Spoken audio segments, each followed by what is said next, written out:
Bonjour et bienvenue dans cet épisode de mi-saison sur 0K, Hajimeru Mao no Sho. On l'abrégera en Mao no Sho, mais chut, ne faites pas de bruit, il est là. Il paraît que sa tête vaut un bon petit pactole. On va le prendre par surprise.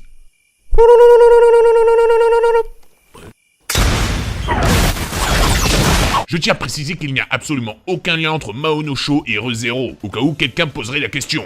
Deux histoires, deux auteurs, deux univers différents. Moi je viens vous donner mon ressenti en ce milieu de saison. Allez, sans plus attendre, le staff animation. Pour la réalisation, nous avons Hirakawa Tetsuo et c'est sa première série qu'il dirige entièrement, en plus de l'opening et de l'ending qu'il a storyboardé. L'anime est produit au studio White Fox qui avait produit Re:Zero, mais je vous assure, il n'y a aucun lien entre les deux séries. L'anime est adapté d'un light novel écrit par Kobashiri Kakeru. Pour le character design original, vous avez peut-être reconnu. Il s'agit en effet d'un des designers de Kantai Collection, à savoir Shizuma Yoshinori. Et ceux qui adaptent le chara-design original sous sa forme animée sont nul autre que Mataga Daisuke et Kimiya Ryosuke, en plus d'être les directeurs en chef de l'animation.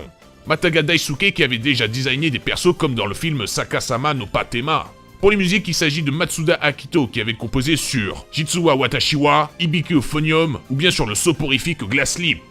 Voilà pour le staff.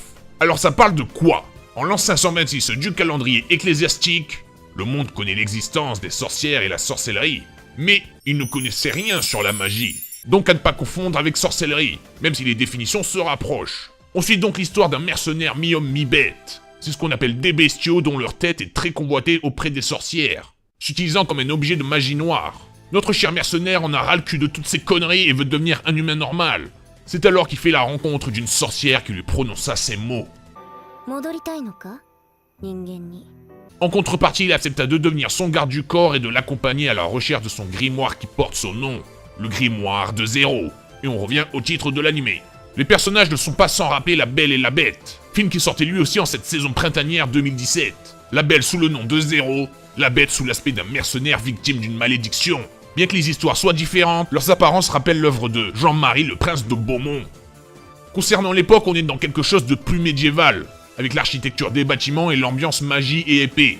Pour le moment, l'anime n'a rien de surprenant si ce n'est notre duo principal. Et je pense pas que ce soit le but du titre d'époustoufler le spectateur, mais de raconter une histoire fantastique à l'ancienne.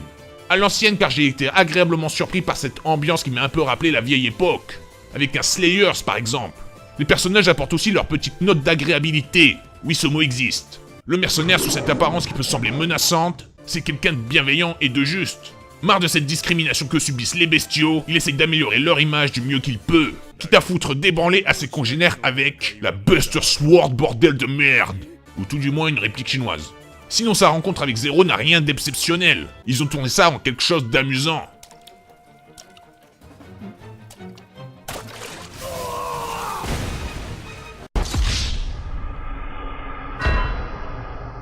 Donc rien d'extraordinaire, mais la chimie entre les deux personnages fonctionne bien. Zéro portera de plus en plus d'affection envers notre beau coussin sur pattes. Même beaucoup et un peu trop rapidement.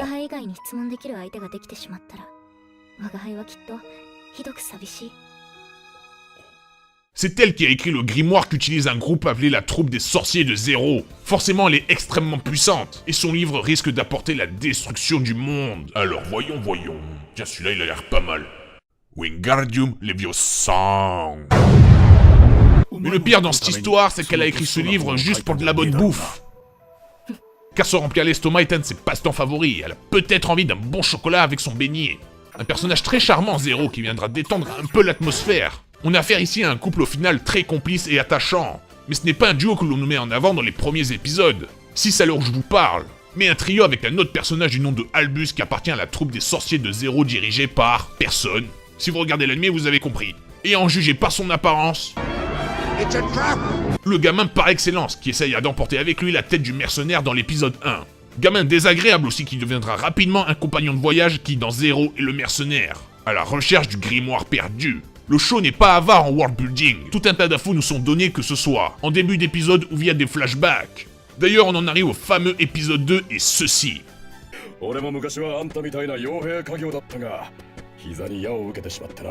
Référence à Skyrim par le scriptwriter ou bien réelle intention d'utiliser le proverbe de la culture nordique. Le débat est ouvert. Les infos données en début d'épisode sont faites via des fresques moyenâgeuses forcément en adéquation avec l'univers, et qui sont les bienvenues. Globalement, l'anime a du mal à briller par sa direction artistique. Je veux dire par là que ok c'est médiéval, mais ça manque un peu de personnalité et de décor unique. Ou tout du moins dans les premiers épisodes. C'est médiéval mais c'est tout. L'animation ne se démarque pas plus que ça également. Quelques bons shoots par-ci par-là, des effets techniques plutôt sympas, mais pas de séquences spectaculaires. Les OST elles aussi dans la thématique et viennent renforcer l'aspect aventure de l'anime. Et notamment dans une très bonne séquence qui te le fait très bien ressentir avec toujours nos 3 personnages en voyage. Après pour l'opening, comment dire, il est bien, hein, rassurez-vous, mais peut-être un peu trop joyeux, car l'anime conserve aussi une partie sombre. Ça parle quand même d'esclavage et d'hérésie. Des sorcières brûlées vives sur le bûcher. Rebonjour. Putain, j'ai l'impression d'en parler beaucoup dans mes vidéos. Et que du coup l'opening est peut-être un peu en inadéquation avec l'anime. Bon, c'est peut-être moi après. L'ending est tout mignon et réalisé complètement en digital. De mon point de vue, bien que les frames soient limités, étrangement c'est ensorcelant. J'ai bien trouvé celle-là. Ensorcelant, ça parle de sorcellerie, vous pigez. De toute façon, j'ai plus l'impression que l'anime ne se basera pas sur un gros point fort, mais plus sur un ensemble harmonieux. Pour finalement se dire... ouais, c'était pas mal. Voilà, j'espère que la vidéo vous a plu. Si vous avez aimé, vous savez ce qu'il vous reste à faire et c'est simple. Ce n'était que mon avis, ne l'oubliez pas. L'anime il est sorti en France chez Wakanim. Sur ce, je vous dis bye bye et à la prochaine. Les bestiaux, des monstres mi-hommes mi-bêtes. Ils naissent d'humains tout à fait normaux. Mais qu'est-ce qu'il est beau mon bébé.